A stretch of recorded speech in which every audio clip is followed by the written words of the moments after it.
दोस्तों, ये कहानी है एक गुरु और शिष्य की। एक बार की बात है जब एक गुरु और उनका शिष्य कहीं से आ रहे होते हैं और रास्ते में अंधेरा काफी ज्यादा हो चुका था। सूरज कब का डूब चुका था। तो जो वो शिष्य रहता है वो अपने गुरु से कहता है कि गुरु जी, रात काफी ज्यादा हो चुकी है, तो हम लोग के लिए बेहतर यही होगा कि हम आज की रात किसी आसपास के गांव में गुजारें। और उसके बाद गुरु जी भी मान जाते हैं और वे लोग एक गांव में जाके रुकने का प्रबंध करते हैं। और वे लोग जब उस गांव में जाते हैं तो एक घर का दरवाजा खटखटाते हैं और जब दरवाजा खुलता है तो उस घर में से एक गरीब और बूढ़ा आदमी बाहर आता है। फिर गुरु जी कहते हैं कि हम अपने गांव जा रहे थे पर रात काफी ज्यादा हो चुकी है, इसीलिए हम आज की रात आपके गांव में गुजारना चाहते हैं। क्या हम आज की रात आपके यहाँ रुक सकते हैं? ये सुनने के बाद उस गरीब व्यक्ति ने गुरुजी और उनके शिष्य को अंदर बुलाया और वे दोनों जब अंदर जाते हैं तो वो लोग देखते हैं कि उस घर में बहुत ही ज्यादा गरीबी थी। फिर गुरुजी उस आदमी से पूछते हैं कि तुम काम क्या करते हो? तो फिर वो गरीब आदमी कहता है कि मेरे पास बहुत सारी जमीन है। फिर गुरुजी कहते हैं कि जब तुम्हारे पास इतनी सारी जमीन है तो तुम इस तरह से क्यों रहते हो? तो फिर वो गरीब आदमी निराश होकर कहता है कि मेरे पास जमीन बहुत सारी तो है पर वो किसी काम की नहीं है।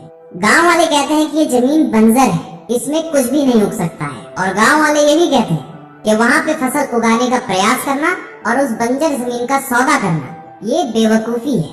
तो फिर गुरुजी कहते हैं कि तुम्हारा गुजारा आखिर होता कैसे है? फिर वो गरीब आदमी कहता है कि मेरे पास एक भैंस है जिससे मेरे पूरे घर का खर्च चलता है, उसके दूध को बेच के। और ये सुनने के बाद गुरुजी और उनके शिष्य सोने को चले जाते हैं। और फिर रात के जब 1-2 बज रहे होते हैं तब गुरुजी ने अपने शिष्य को जगाया और उस गरीब आदमी के भैंस को लेके गांव की तरफ निकल जाते हैं। तो फिर वह शिष्य अपने गुरु से कहता है कि गुरुजी, कहीं हम गलत तो नहीं कर रहे हैं? उस गरीब आदमी की रोजी रोटी इस भैंस से ही चलती है, वो भी हम छीन रहे हैं। तो गुरुजी ये बात सुन के अपने शिष्य की तरफ मुस्कुरा के देखते हैं और आगे बढ़ जाते हैं बिना कुछ बोले। और इस बात को देखते ही देखते 10 साल बीत जाते हैं। और फिर वह जो शिष्य था वो बहुत बड़ा गुरु बन चुका था। और फिर एक दिन उस शिष्य को उस गरीब आदमी की याद आती है और वह सोचता है कि मेरे गुरुजी ने उस गरीब आदमी के साथ ठीक नहीं किया था, मुझे एक बार चल के देखना चाहिए कि वह गरीब आदमी किस परिस्थिति में है। और फिर वह शिष्य उस गांव में जाता है और फिर वहां पे पहुंचता है जहाँ पे वो लोग बसेरा किए हुए थे। और वहां देखते हैं उस झोपड़े की जगह एक पक्का मकान खड़ा होता है। और उस बंजर जमीन पे जब वो नजर डालता है तो वहां पे देखता है कि वहां पे फल और फूलों के बगीचे होते हैं।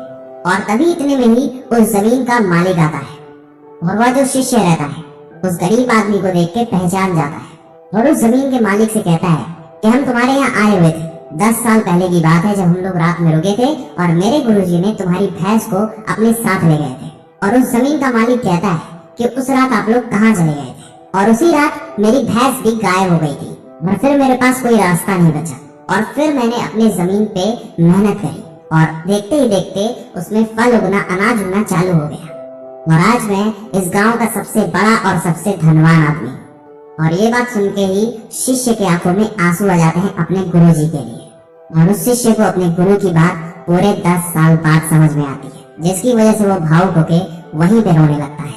इस कहानी से हमें सिर्फ एक चीज सीखने को मिलता है कि हमारे पास, हमारे आसपास बहुत सारी ऐसी चीजें हैं जिससे हम अपनी जिंदगी को बदल सकते हैं।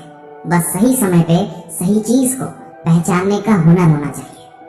अगर आप आगे नहीं बढ़ पा रहे तो जिंदगी में कुछ ना कुछ ऐसी चीजें होती हैं, ऐसे लोग होते हैं जो आपको रोक के रखते हैं। वो कुछ भी हो सकता है, वो कोई चीज हो सकती है, वो आपके फैमिली वाले भी हो सकते हैं। बस आप पे डिपेंड करता है कि जैसे उस गरीब आदमी के पास उस भैंस की तरह आपके पास कोई ऐसी चीज तो नहीं है जो आपको रोके हुए है।